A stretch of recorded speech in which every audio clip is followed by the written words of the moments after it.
May isi-share lang ako ng tungkol kay Rene Clark Butterbon niya. Kaya ko sana itong i-public post. Kasi nakikiusap siya eh. Hindi ko naman hinahangad na ipaniwalaan niyo ako magpasikat dito.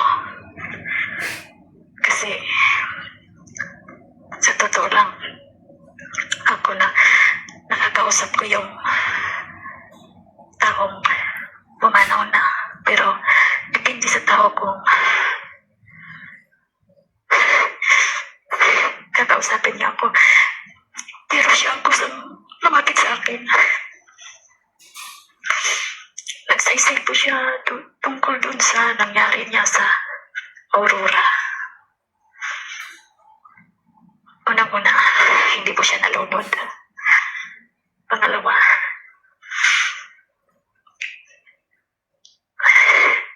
nilabanan po niya yung mga kasama niya na gumawa ng masama sa kanya.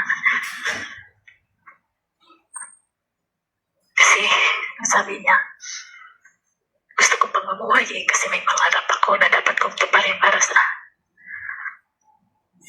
pamilya ko.